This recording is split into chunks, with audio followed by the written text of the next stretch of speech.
ce soir, je jure de dire la vérité, toute la vérité, rien que la vérité, sur la vie, sur ma vie, je le jure. Et la première chose que je voulais vous dire, c'est que la vie c'est beau, c'est con et c'est compliqué. Pas pour moi. Pour moi, ça a été très simple. La vérité, ça a été très simple. Au début, à ma naissance, ça a été très simple. Ça a été très compliqué, surtout pour l'accoucheur et la sage-femme. Vous savez pourquoi? Parce qu'à ma naissance, ils ont perdu connaissance. Tellement j'étais beau. Oui, je sais, j'ai changé, je sais. J'étais beau. Et non seulement j'étais beau, mais vas-y, fais-la ta photo, fais-la. Vas-y, fais-la comme ça. Fais-la comme ça maintenant. Et fais-la comme ça, celle-là elle est très rare. C'est bon, tu l'as? Maintenant tu peux partir. Ah, tu l'as pas faite celle-là.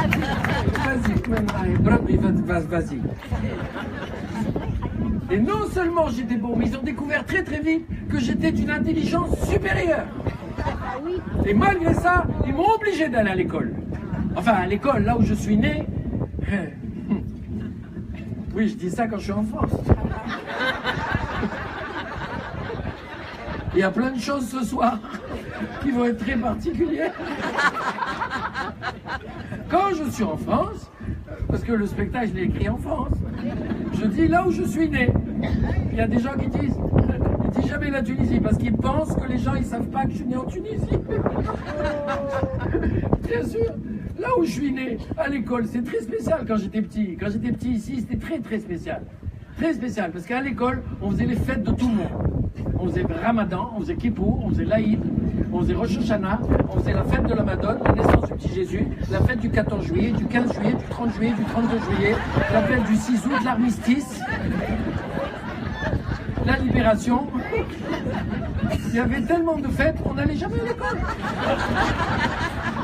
Alors qu'est-ce qu'on faisait puisqu'on n'allait jamais à l'école? Qu'est-ce qu'on faisait? On allait à la pêche. Mais la pêche, là où je suis né, c'est-à-dire ici. Je sais pas comment c'est aujourd'hui, mais quand j'étais petit, la pêche était très très spéciale.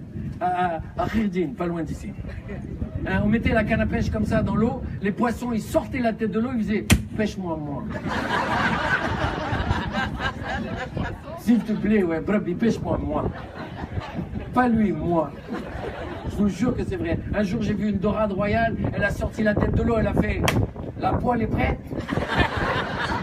Un jour, j'ai vu un poisson, il est sorti de l'eau, il était déjà cuit. Il avait le persil dans les oreilles, le citron dans la bouche. Je vous jure, c'est vrai. Il y a une autre chose dont il faut que je vous parle. Ça aussi, en France, ils ne connaissent pas. C'est très important pour moi. C'est les fondations de toute ma vie. C'est très important. C'est les beignets. Ici, je peux dire l'eftaïr. Parce que quand je dis l'eftaïr, en France, il faut... Le beignet. Le premier beignet de la journée quand j'étais petit, c'était le beignet à l'huile. Vous connaissez, il fait à peu près cette taille. Vers 7h30 du matin. Le premier beignet à l'huile. Alors pour faire un beignet à l'huile, pour ceux qui ne savent pas, on prend de la pâte à beignet, on jette dans l'huile chaude, on laisse frire, on sort, on égoutte, et quand c'est bien égoutté, on rajoute de l'huile. On en mange. On en mange 7 ou 8, ça permet de tenir jusqu'à 8h30 le matin. À 8h30 le matin, on attaque le beignet au miel. Très différent. C'est plus petit, plus épais. Vous prenez de la pâte à beignet, vous jetez dans l'huile, vous laissez frire, vous sentez, vous égouttez, et une fois que c'est bien égoutté, vous rajoutez du miel. Et c'est là que ça change. Pas n'importe quel miel. Un miel fabriqué par des abeilles à beignet. Il n'y a qu'à Tunis qu'on trouve ça. Il y a une autre chose dont je vous parle, c'est très important. Vous connaissez bien ici, vraiment, c'est très important, c'est le soleil. Quand j'étais petit, le soleil, je l'adorais, le soleil. Et lui aussi, il m'adorait. La preuve, quand je lui parlais, eh ben, il me répondait. Le problème que j'avais, c'est qu'à 4h du matin, je dormais bien, et boum, le soleil se levait. Je dis, qu'est-ce que tu fais? Il est 4h du matin. Voilà, je t'en supplie, laisse-moi dormir, laisse-moi dormir. Non, je suis le soleil, voilà, je fais ce que je veux. Et le soir, 10h, 10h30, impossible de lui dire de dormir. Va dormir. Les étoiles, elles sont sorties. Va dormir. J'ai bronzé partout, même ici, j'ai bronzé. Va dormir. Non, Je suis le soleil, je fais ce que je peux. Mais enfin, il n'y a qu'un seul soleil tout le bout de la planète. Si tu te réveilles pas ici maintenant, tu vas pas te coucher. Jamais tu vas te lever en Martinique. Jamais. T'imagines les Martiniquais s'il n'y a plus de soleil? T'imagines? Eh, Patricia, il n'y a plus de soleil. Il est 14 de l'après-midi, il n'y a pas le soleil, ça fait une semaine que ça dure, ça commence à m'inquiéter, hein. Tu te rends compte, si ça continue comme ça, c'est horrible, on va devenir blanc. Quelle horreur.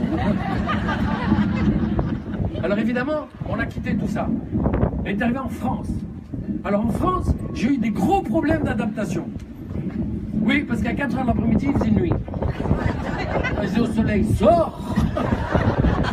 Sors, il est 4h, lève-toi, sors! Il dit non, ça me plaît pas ici, sors! Non, il fait pas beau. Mais comment tu veux qu'il fasse beau si tu sors pas? Sors! Non, ça me plaît pas ici. Je vais alors le Premier ministre, je vais dire ça me plaît pas ici, il va me renvoyer direct chez moi, voilà. Croyez-moi, en France, quand je dis ça, ça crée une ambiance particulière.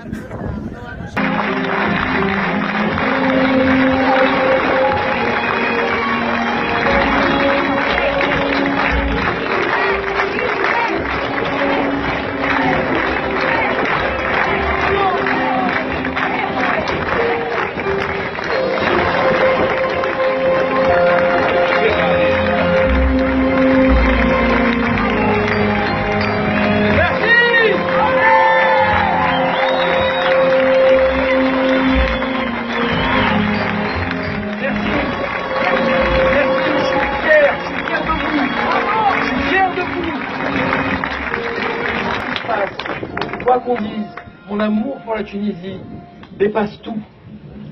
Et indestructible, quoi qu'il arrive, je serai près de vous, toujours, quoi qu'il arrive. Je vous aime fort, très fort. À bientôt! À bientôt!